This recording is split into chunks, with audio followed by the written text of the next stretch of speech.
Selamat pagi semuanya dimanapun Anda berada. Tentunya yang menyaksikan channel live streaming Facebook saya dan channel recording YouTube saya. Dan puji Tuhan pada pagi hari ini saya berharap kita semua dalam keadaan sehat tanpa kekurangan sesuatu apapun. Dimanapun Anda berada, meskipun Anda sedang masak, atau Anda sedang nyuci, atau Anda sedang santai, atau sedang bekerja, mungkin sejenak melihat live streaming untuk renungan pada pagi hari ini. Saya ingin memberikan satu renungan, sharing renungan firman, di mana perikop di sini adalah bijak dalam mendengar. Kita buka sama-sama di Roma 10 ayat 16 sampai 21. Saya akan bacakan di mana perikopnya di sini adalah ketidakpercayaan Israel. Tetapi tidak semua orang telah menerima kabar baik itu. Yesaya sendiri berkata, "Tuhan, siapakah yang percaya kepada pemberitaan kami?" Jadi iman timbul dari pendengaran, dan pendengaran oleh firman Kristus. Tetapi aku bertanya, adakah mereka tidak mendengarnya? Memang mereka telah mendengarnya, suara mereka sampai ke seluruh dunia, dan perkataan mereka sampai ke ujung bumi. Tetapi aku bertanya, adakah Israel menanggapnya?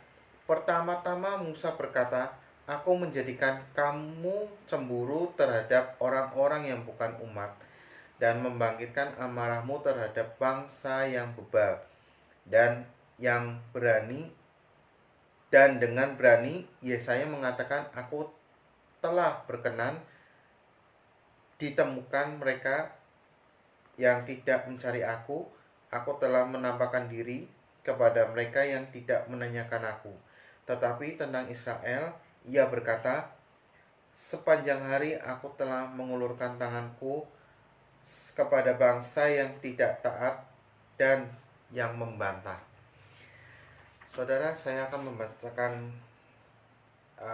kutipan ayat satu ayat emas, di mana di sini dikatakan, "Jadi iman timbul dari apa yang didengar, dan apa yang didengar itu berasal dari pemberitaan tentang Kristus." Saya memiliki satu kesaksian di mana seorang wanita mendadak murung usai bertemu dengan seorang peramal. Ia terkejut karena baru saja diramal bahwa nasibnya akan buruk. Untunglah ia segera bertemu dengan seorang hamba Tuhan yang kebetulan ada di lokasi yang sama. "Saya tidak percaya nasib buruk. Percayalah, nasibmu akan baik dan penuh harapan. Karena firman Tuhan mengatakan," ucap sang hamba Tuhan. Perkataan ini tidak hanya menenangkan, tapi juga memberi semangat baru bagi wanita itu. Ia pun menyesal karena sempat bersedia diramal nasibnya oleh peramal tersebut, dan berjanji tidak mengulangi lagi.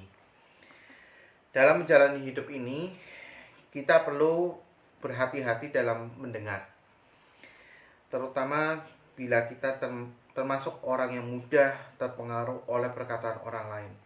Bila iman dapat timbul dari mendengar perkataan firman, maka ketakutan dan intimidasi juga dapat muncul akibat mendengar sesuatu yang negatif. Kondisi yang terakhir, prinsip kerjanya mirip dengan iman, tetapi bekerja secara negatif. Materi mana yang lebih sering kita dengar, itulah yang akan mendominasi hati dan pikiran kita, yang lantas berubah lewat ucapan dan tindakan kita. Sederhananya, jangan sampai salah mendengar karena masa depan kita dapat menjadi taruhannya.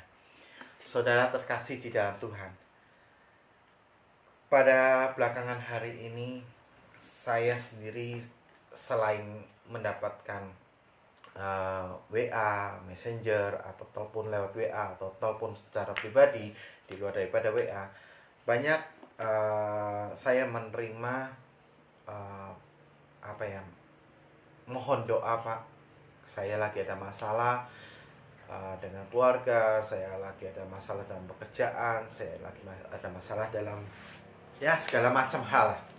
Jadi entah kenapa saya juga nggak tahu ya, dalam arti kata saya bukan bukan bukan apa ya namanya, bukan sok ngerti, sok tahu atau segalanya. Jadi seseorang ini, kebanyakan orang pertama adalah salah langkah.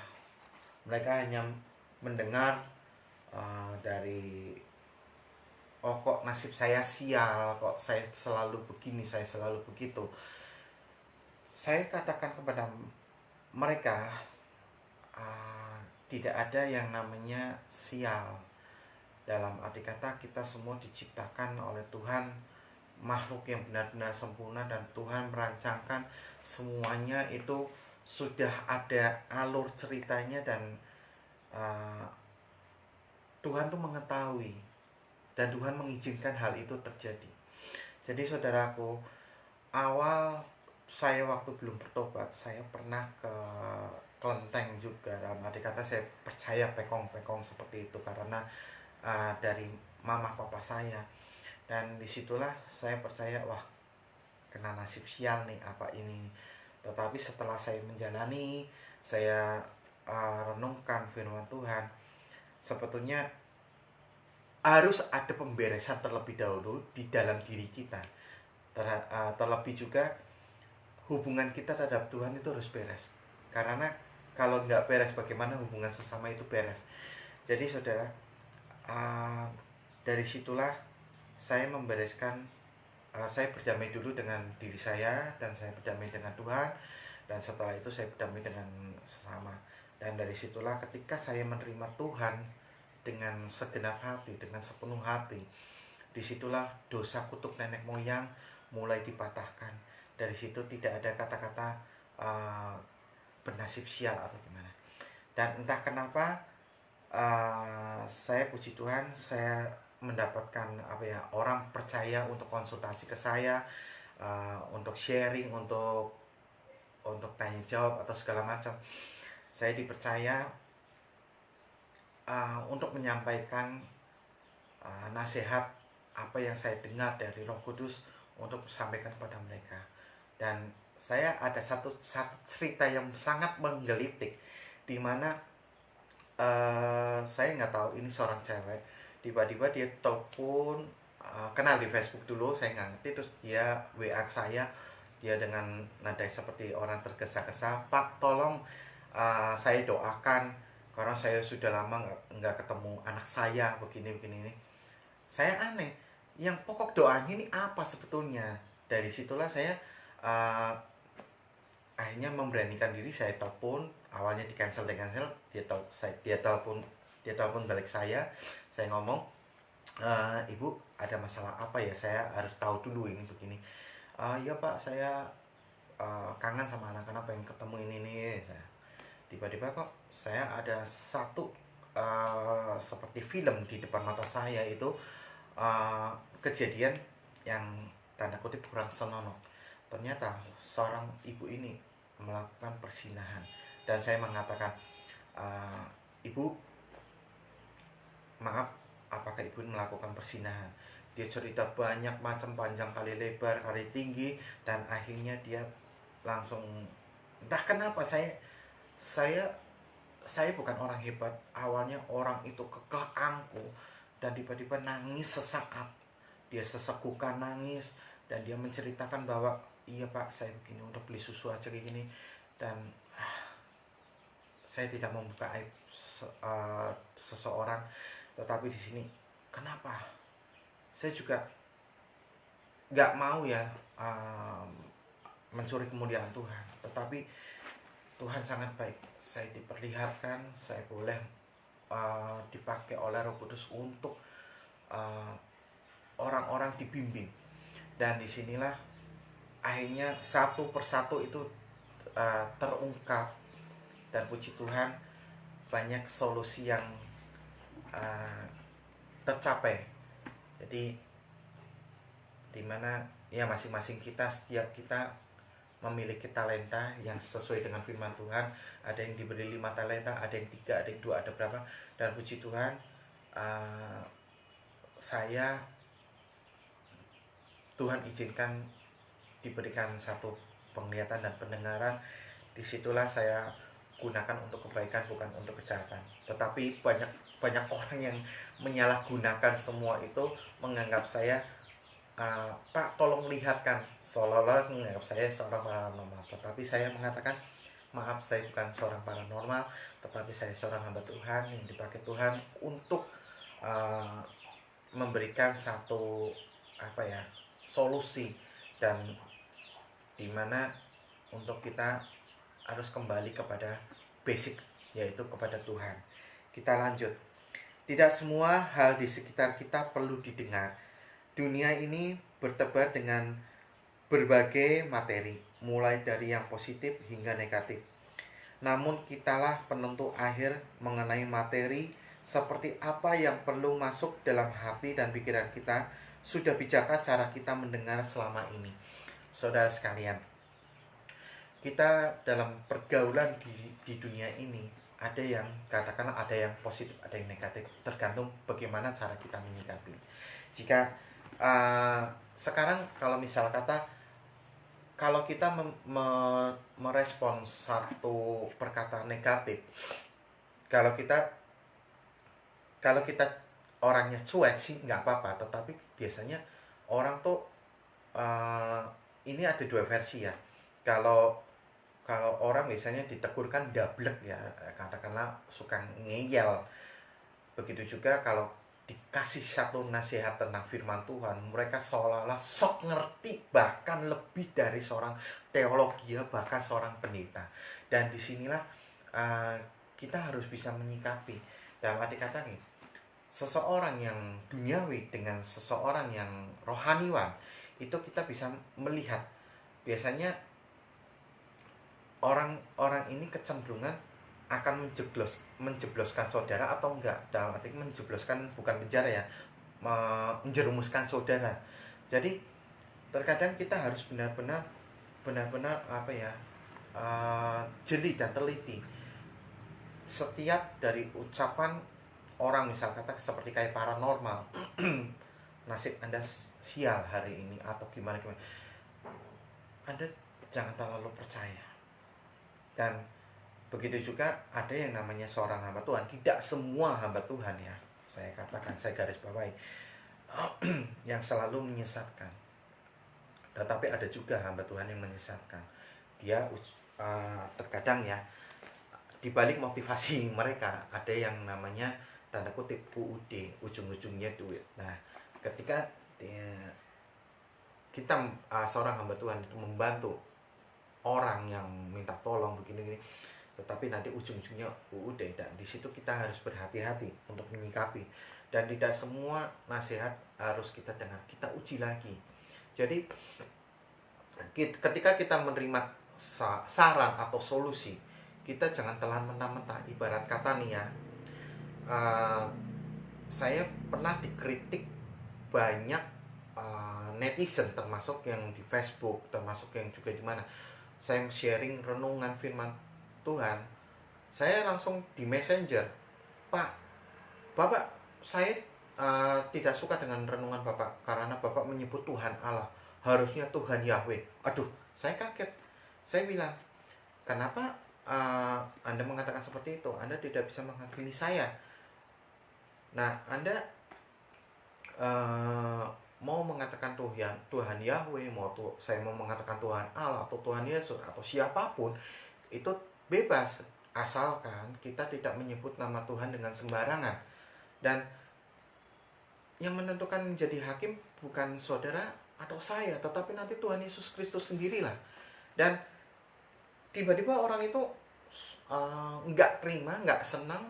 Akhirnya, Pak, ini nomor HP saya, Bapak bisa nelpon saya. Saya katakan, Apa perlunya saya untuk nelpon saudara?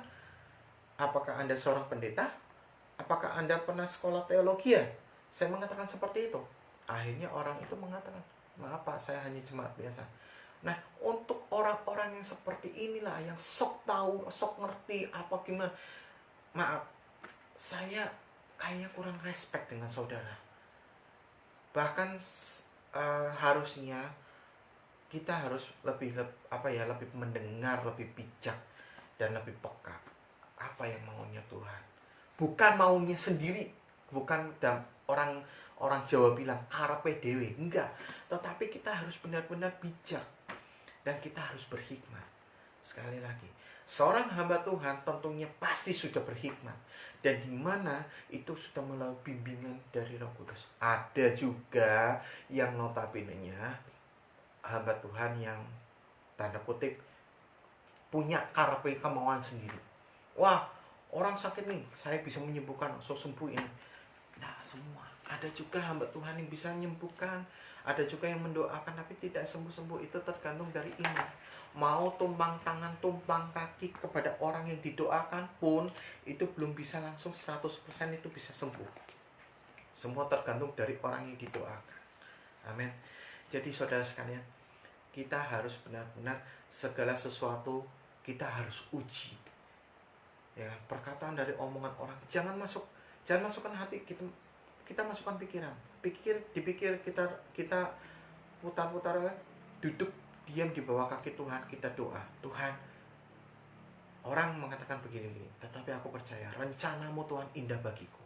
Tidak ada hal yang mustahil bagimu Tuhan. Kalau aku ini anakmu, tidak ada namanya kata-kata sial atau kata-kata apa. Ya, akhir cerita, akhir renungan ini saya simpulkan, tidak semua hal di dunia ini perlu didengarkan, perlu kita dengarkan. Terkadang kita harus abaikan. Jadi kita sekali lagi harus berhikmat. Apakah sesuai dengan Alkitabiah dalam kehidupan ini atau tidak? Saudara sekalian, terus maju dalam kehidupan ini meskipun efek dari imbas COVID-19, kita harus tetap bersandar penuh di dalam Tuhan dan kita terus duduk diam di bawah kaki Tuhan. Loh Pak, berarti tidak boleh kerja? Bukan tidak boleh kerja, tetapi kita harus bijak menyikapi itu semua. Saudara, kadang mungkin saudara belum mengenal siapa saya. Saudara mungkin mengatakan, wah, ajaran Pak Yosef seperti ajaran Pak Erastus keras atau seperti enggak. Terkadang ada di saat saya memberikan satu liturgi, ada yang dalam arti kata tegas, bukan marah, tegas. Ada di saat kata yang bisa kita melemah, dan dari situlah dimana kita firman Tuhan dikatakan, barang siapa yang kukasihi ia akan kuhajar dan kutegur.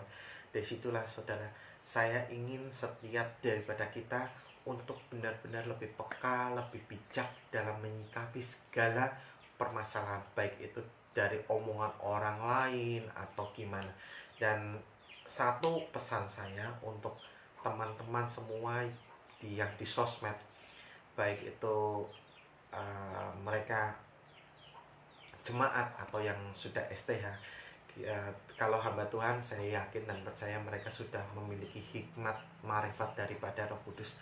Tetapi untuk orang-orang yang masih awam, kita lebih baik jangan telan mentah-mentah. Misal kata seseorang bicara A, ibarat kata orang memberi durian, kita jangan makan sama kulit-kulitnya, ya kan? Tetapi kita harus kupas dulu, bedah dulu bagaimana, dan dari situlah kita memiliki satu kebijaksanaan, dan kita bukan seperti orang yang tanda kutip yang mudah dibodohi oleh orang lain dengan perkataan yang seperti itu, ya kan, atau macam doktrin seperti ini. Dan perlu kita ketahui, kita harus lebih sekali lagi lebih berhikmat. Dan saya berdoa kepada Tuhan untuk semua teman-teman yang menyaksikan live streaming saya maupun di Facebook atau di recording di channel YouTube. dalam keadaan saudara sehat tanpa kekurangan sesuatu apapun, dan dalam perlindungan Tuhan tentunya. Dan Roh Kudus selalu memberikan hikmat kepada saudara agar saudara bisa bisa memilah mana yang baik dan mana yang berkenan di hadapan Roh Kudus. Ingat saudara, mana yang baik dan mana yang berkenan di hadapan Tuhan. Dan tidak ada kata-kata mana yang baik, mana yang jahat. Itu bukan. Itu perkataan dari siapa? Dari ular budak, yaitu iblis. Tetapi perkataan dari Tuhan, mana yang baik dan yang berkenan di hadapan Tuhan. Hanya itu. Kiranya pagi hari yang cerah ini memberikan satu motivasi semangat agar kita terus berpikir positif, tidak berpikir negatif, abaikan omongan orang. Ya kan, orang mau ngomong ini, kalau nasihat Anda lebih bijak menerima, ya, dikupas dulu, bawa dalam doa, dan terima semuanya itu dengan penuh sukacita, karena semua itu hati yang gembira adalah obat. Kalau ada omongan, wah kamu begini gini, dah abaikan aja, karena mereka toh tidak memberi Anda makan dan tidak memberikan satu kehidupan. Yang memberi kehidupan Anda adalah Tuhan Yesus Kristus. Kiranya perjumpaan kita sampai di sini, kita sambung nanti ada recording. Anda bisa saksikan channel YouTube, dimana channel YouTube-nya Yoseph Yoseph Stephen. Nanti saudara bisa melihat semua, di scroll apa-apa semua di sana saya sudah sharingkan. Kiranya Tuhan memberkati. Sampai jumpa. Shalom.